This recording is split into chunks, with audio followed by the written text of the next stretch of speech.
बिस्मिल्लाहिर्रहमानिर्रहीम। अस्सलाम वालेकुम। मेरा नाम इरफान है और आप मेरा YouTube channel exploring English with Irfan के नाम से विज़िट कर रहे हैं। चैनल को विज़िट करने का बहुत बहुत शुक्रिया। आज जो है मैं एक ऐसे कोर्स की इब्तिदा कर रहा हूँ। वो कोर्स जो है वो स्टूडेंट्स के लिए बहुत ज़्यादा मुश्किल होता है। यानी बेसिक अंग्रेज़ी की जो बेसिक ग्रामर है, यानी सबसे बुनियादी जो ग्रामर है, उसमें ये पोर्शन स्टूडेंट्स के लिए बहुत ज़्यादा मुश्किल होता है। ये हाई स्कूल स्टूडेंट्स के लिए भी मुश्किल होता है और ये इंटरमीडिएट लेवल के स्टूडेंट्स के लिए भी मुश्किल होता है। वो समझते हैं कि आप इसको कभी भी सही तरह नहीं सीख सकते। वो कोशिश करेंगे तो ये सीख जाएंगे। इसमें कोई इतना ज़्यादा इतना कोई मुश्किल काम नहीं है। ये कौन सा पोर्शन है इंग्लिश ग्रामर का, बेसिक ग्रामर का? वो है डायरेक्ट एंड इनडायरेक्ट स्पीच या डायरेक्ट एंड इनडायरेक्ट नरेशन। दोनों नामों से आप पुकार सकते हैं। अब ये है क्या? डायरेक्ट और इनडायरेक्ट नरेशन होता क्या है, या डायरेक्ट एंड इनडायरेक्ट स्पीच होता क्या है? किसी भी मैसेज को हम दो तरीकों से पहुंचा सकते हैं। मिसाल के तौर पर अगर कोई आता है और आपसे कहता है कि ये मैसेज जो है फलां तक पहुंचाइए, ठीक है ना। असलम आया और आपसे कहा कि अपने बड़े भाई से कहिए कि आज मैं बीमार हूं और काम पर नहीं आ सकता। तो इस मैसेज को पहुंचाने के लिए दो तरीके हैं। पहला तरीका तो ये है कि आप असलम की वही अल्फाज जो हैं अपने बड़े भाई से जाके वो दोहराएं, ठीक है ना, कि असलम ने कहा मैं बीमार हूं।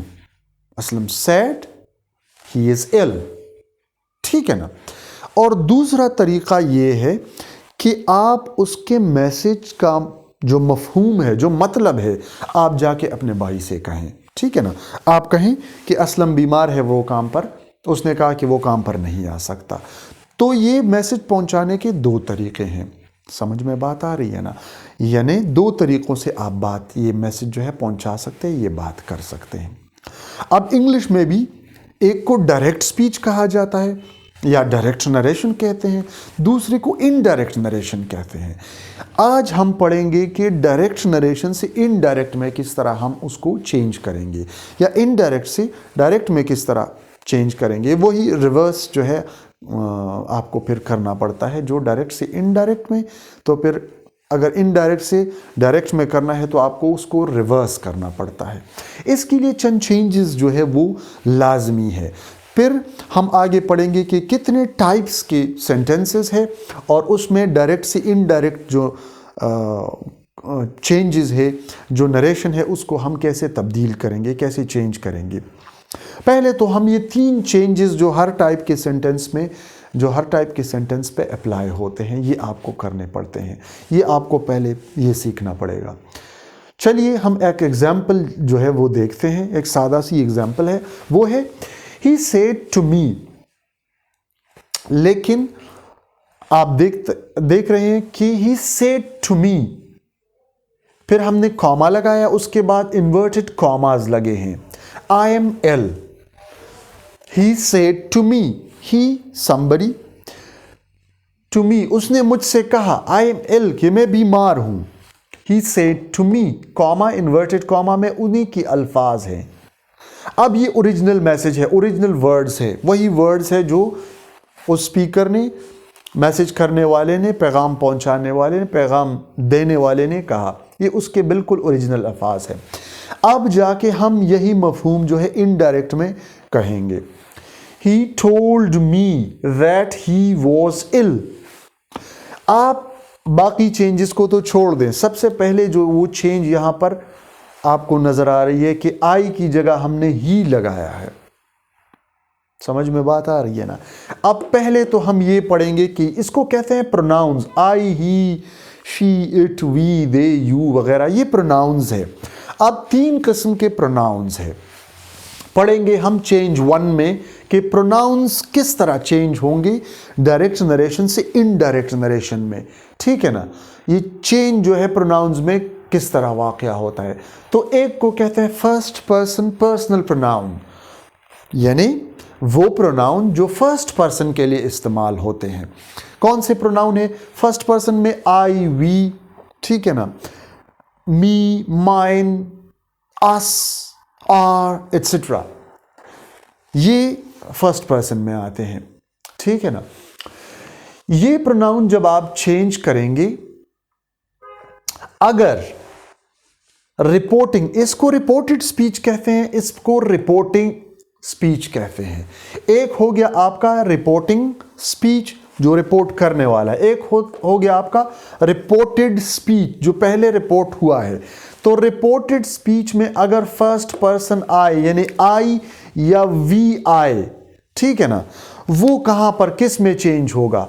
वो आपके रिपोर्टिंग स्पीच के सब्जेक्ट में चेंज होगा। किस चीज में? रिपोर्टिंग स्पीच के सब्जेक्ट में चेंज होगा। यानी फर्स्ट पर्सन प्रोनाउन आई या वी अगर रिपोर्टिंग स्पीच में आए तो वो subject of the reporting speech में, यानी ये सब्जेक्ट हो गया, इसमें वो चेंज होगा। समझ में बात आ गई? थोड़ी सी आपको जहन जो है वो यहां पर इस्तेमाल करनी होगी। इसको कहते हैं रिपोर्टेड स्पीच, इसको कहते हैं रिपोर्टिंग स्पीच। तो अगर रिपोर्टेड स्पीच में फर्स्ट पर्सन प्रोनाउंस आ जाए, यानी I, we, me, mine, ours etcetera, ये आ जाए, तो इसको आप इनडायरेक्ट में कहां पर चेंज करेंगे? सब्जेक्ट में, रिपोर्टिंग स्पीच के सब्जेक्ट में चेंज करेंगे। ये आगे जाकर हम तफसील से पढ़ेंगे, लेकिन ये जहन में रखें कि रिपोर्टेड स्पीच के first person pronoun, first person personal pronouns जो है वो रिपोर्टिंग स्पीच के सब्जेक्ट में चेंज होते हैं। इसके लिए एक फॉर्मूला भी है। हम इस तरह करते हैं कि सन का जो फॉर्मूला है वो अक्सर हम करते हैं, ये सब्जेक्ट फर्स्ट पर्सन जो है, ऑब्जेक्ट सेकंड में, ठीक है ना, और थर्ड में नो चेंज, थर्ड पर्सन में नो चेंज। अच्छा, ये हो गया आपका फर्स्ट पर्सन। सेकंड पर्सन में हम क्या करते हैं? सेकंड पर्सन में आप अगर आपकी इस रिपोर्टिंग स्पीच, यानी इस स्पीच, ये रिपोर्टेड स्पीच है, अगर आपकी इस रिपोर्टेड स्पीच में यहां पर सेकंड पर्सन पर्सनल प्रोनाउन यानी यू, योर, योर्स वगैरह आ जाए, तो उसको आप रिपोर्टिंग स्पीच के ऑब्जेक्ट में चेंज करेंगे। समझ में बात आ गई ना? फर्स्ट पर्सन को सब्जेक्ट में चेंज करेंगे, सेकंड पर्सन को आप ऑब्जेक्ट में चेंज करेंगे। अगर यहां पर सेकंड पर्सन यानी यू, योर, योर्स वगैरह आ जाए तो इसको आप यहां पर ऑब्जेक्ट में चेंज करेंगे, रिपोर्टिंग स्पीच के ऑब्जेक्ट में। अच्छा, ये हो गया। अब थर्ड पर्सन में आते हैं। अगर यहां पर थर्ड पर्सन में यानी थर्ड पर्सन प्रोनाउंस आ जाते हैं, ही, शी, इट, दे वगैरह वगैरह, असलम, अहमद, स्टूडेंट्स, कुछ भी आ जाए यहां पर, तो आप इसको चेंज नहीं करेंगे इनडायरेक्ट में, ठीक है ना? There will be no change, कोई चेंज, कोई तब्दीली नहीं होगी, वो वैसे कि वैसे ही लगेंगे। समझ में बात आ गई? थोड़ी सी आप जो है इस पे गौर करें, थोड़ा सा इसको और इस पे गौर करें कि फर्स्ट पर्सन जो है रिपोर्टेड स्पीच का फर्स्ट पर्सन, यानी ये अगर यहां फर्स्ट पर्सन यानी आई, वी है, तो आप इसको रिपोर्टिंग स्पीच के सब्जेक्ट में चेंज करेंगे। एक, अगर रिपोर्टेड स्पीच में यहां पर सेकंड पर्सन पर्सनल प्रोनाउन है, यानी यू है, योर है, योर्स है, ठीक है ना, वो आप रिपोर्टिंग स्पीच के ऑब्जेक्ट में चेंज करेंगे। तीसरी जो प्रोनाउन है उसको है कहते हैं थर्ड पर्सन पर्सनल प्रोनाउन। उसमें कोई चेंज वाकया नहीं होती, कोई चेंज उसमें वाकया नहीं होती। ये तो हो गई आपकी चेंज, जो प्रोनाउंस में जो तब्दीली होती है डायरेक्ट से इनडायरेक्ट में, ये तो वो हो गई। अभी जाके हम पढ़ते हैं टेंस में कौन सी तब्दीली होती है, कि डायरेक्ट से इनडायरेक्ट में चेंज करने के लिए टेंसेस में कौन सी तब्दीली रोनुमा होती है, यानी चेंज टेंस में जो सेकंड चेंज है वो टेंस में हम पढ़ेंगे कि टेंस में, यानी आप देख सकते हैं यहां पर प्रेजेंट टेंस है ना, ठीक है ना, तो इसमें कौन सी तब्दीली रोनुमा होती है।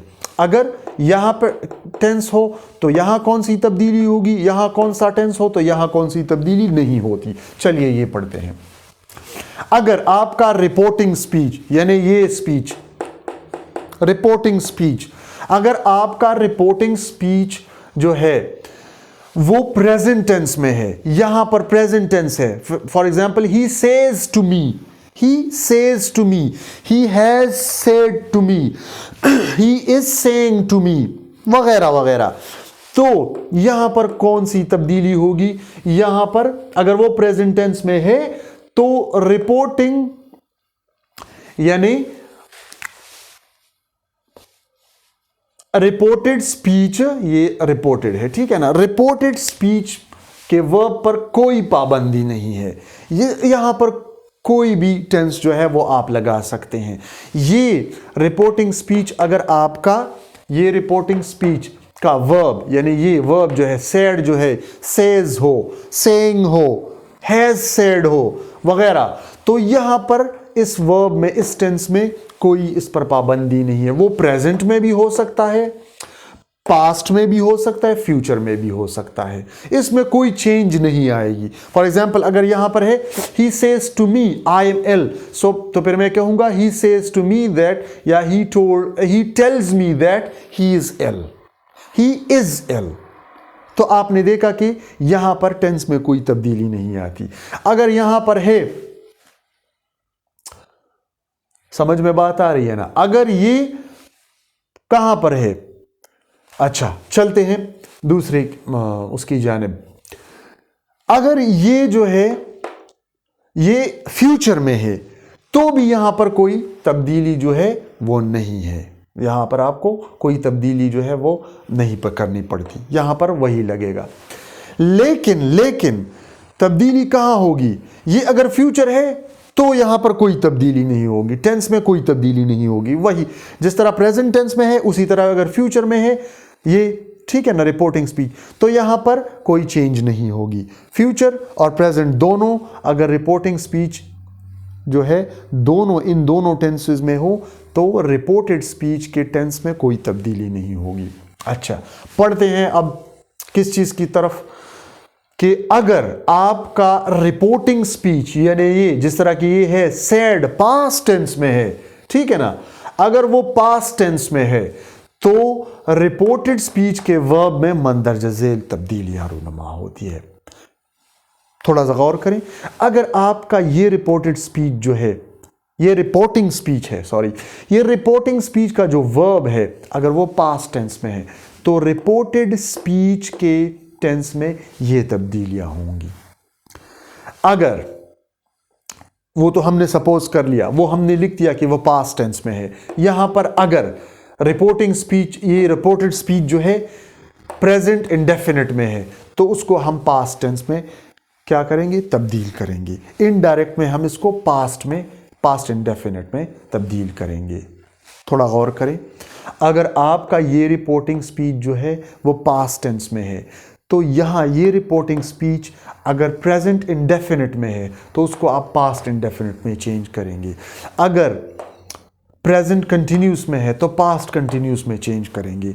अगर प्रेजेंट परफेक्ट में है तो पास्ट परफेक्ट में करेंगे। अगर प्रेजेंट परफेक्ट कंटिन्यूस में है तो पास्ट परफेक्ट कंटिन्यूस में करेंगे, पास्ट परफेक्ट कंटिन्यूस। अच्छा अगर पास्ट इंडेफिनिट है, यहां पर पास्ट इंडेफिनिट है तो आप क्या करेंगे, इसको पास्ट परफेक्ट में जो है उसको चेंज करेंगे। अगर पास्ट कंटिन्यूस है तो फिर उसको पास्ट परफेक्ट कंटिन्यूस में आप चेंज करेंगे। अगर पास्ट परफेक्ट है यहां पर तो उसमें कोई चेंज नहीं होगी, उसको उसी तरह आपने रहने देना है। अगर पास्ट परफेक्ट कंटिन्यूस है तो भी उसी तरह रहने देना है, उसमें भी कोई चेंज नहीं होगी। अच्छा अब बढ़ते हैं फ्यूचर टेंस की तरफ। फ्यूचर टेंस के चारों ब्रांचेस, शाख या टाइप्स ऑफ सेंटेंसेस कह लें, उसमें सिर्फ वेल या शल को वुड में तब्दील कर देंगे, वेल या शल को वुड में तब्दील करेंगे। यहां पर अगर ये हो I well Singh a song, तो आप कहेंगे I would sing a song, I shall sing a song, I would sing a song, उसको आप चेंज करेंगे। तो विल चारों टेंसेस यानी फ्यूचर टेंस के चारों शाखों या चारों जो किस्म के जो सेंटेंसेस है, खा वो फ्यूचर इंडेफिनिट हो, खा वो फ्यूचर कंटिन्यूस हो, खा वो फ्यूचर परफेक्ट हो, खा वो फ्यूचर परफेक्ट कंटिन्यूस हो, उसके विल या शल को आप सिर्फ जो है वुड में चेंज करेंगे, बाकी जो है कोई तब्दीली नहीं होगी। ये तो हो गई आपकी दूसरी चेंज जो टेंस में वाक़या होती है। चलते हैं अब तीसरी जो चेंज है वो कौन सी है। वो चंद अल्फाज हैं, चंद वर्ड्स हैं जिसमें तब्दीली रूनुमा होती है, डायरेक्ट से इनडायरेक्ट में चेंज करने के लिए या इनडायरेक्ट से डायरेक्ट में चेंज करने के लिए। तो दिस को आप डेट में चेंज करेंगे, दीज को दोज में चेंज करेंगे, है को दे में चेंज करेंगे, नाउ को देन में चेंज करेंगे, सर या मैडम को रिस्पेक्टफुली में चेंज करेंगे। ये आप जहन में रखिए कि अगर डायरेक्ट स्पीच में ये अल्फाज आ जाएं तो आप उसके साथ क्या करेंगे, ये करेंगे। सर या मैडम आ जाए तो उसको रिस्पेक्टफुली से आपने क्या करना है, तब्दील करना है। टुडे को दैट डे में, टुमारो को द नेक्स्ट डे या द फॉलोइंग डे में, अच्छा येस्टरडे को द प्रीवियस डे में, टुनाइट को दैट नाइट में, hello yes no well all right को आप हज़फ करेंगे, ख़त्म करेंगे, ओमिट करेंगे। ये अल्फाज आ जाए hello yes no well all right, ठीक है ना, इसको आप क्या करेंगे, बिल्कुल आप इसको रिमूव कर देंगे, सेंटेंस से आप इसको ओमिट कर देंगे। अच्छा, अगर good morning, good evening, good noon, good day वगैरह आ जाए तो इसमें चूंकि ये ग्रीटिंग्स है तो आप इसको ग्रीटेड में चेंज करेंगे। किस चीज़ में, ग्रीटेड में। अच्छा, फिर चंद अलविदाई जुमले हैं, अल्फाज हैं, goodbye, farewell, good night वगैरह, ये वैसे के वैसे ही रहेंगे, इसमें कोई तब्दीली नहीं होगी। ये अल्फाज आ जाए तो इसमें आप इनडायरेक्ट में अगर चेंज करेंगे तो इसमें कोई तब्दीली नहीं होगी। तो ये तीन चेंजेस जो है आप जहन में रखें कि किस तरह ये जो है आप डायरेक्ट से इनडायरेक्ट में चेंज करने के लिए कौन कौन सी ये तीन चेंजेस जो है, तब्दीलियाँ जो हैं, ये आपको हर टाइप के सेंटेंस में करनी पड़ती है, ये आपको ऑब्ज़र्व करनी पड़ेंगी। ये आपको हर टाइप के सेंटेंस को डायरेक्ट से इनडायरेक्ट में या इनडायरेक्ट से डायरेक्ट में चेंज करने के लिए ये चाहिए होती हैं। इसमें अगर आप गलती करेंगे तो आपका जो डायरेक्ट या इनडायरेक्ट नरेशन का जो तब्दीली है वो सही नहीं होगी, वो दुरुस्त नहीं होगी। तो सबसे पहले आप चेंज जो प्रोनाउंस में जो चेंज है वो आप सीख लें। आप अगर नहीं सीखा है तो दोबारा वीडियो देखें, बार बार देखें। फिर उसके बाद आप जो टेंस में जो चेंज जो तब्दीली आती है वो सीखें, जो अभी हमने पढ़ाई आपको। फिर उसके बाद ये जो चंद मखसूस अल्फाज हैं ये आप सीख लें कि किस तरह इसमें तब्दीली आती है। तो अगर वीडियो आपको पसंद आई है तो वीडियो को लाइक और कमेंट्स ज़रूर कीजिएगा। चैनल पर नए हैं तो चैनल को ज़रूर सब्सक्राइब करें। चैनल को आप सब्सक्राइब करते रहेंगे तो हमें इनकरेजमेंट मिलती रहेगी और आपके लिए इस तरह के खूबसूरत और जो है मुफीद जो वीडियोस हैं वो हम बनाते रहेंगे और आपके लिए लाते रहेंगे। और आपको आपके घर पर जो है अंग्रेज़ी ग्रामेटिकल सीखने, ग्रामेटिकल सही ग्रामर जो है, ग्रामर के मुताबिक लिखना और पढ़ना जो है वो आप सीख पाएंगे। और मतलब ये मुफीद वीडियोस जो है आपके काम आएंगे, आपके फ्यूचर में, आपके फ्यूचर बनाने में, आपके करियर बनाने में आपकी हेल्प करेंगे। तो उम्मीद है आपको वीडियो पसंद आई होगी। तो हमें अपने दुआओं में याद रखिएगा, अपना बहुत ज़्यादा ख्याल रखिएगा। अल्लाह हाफिज़।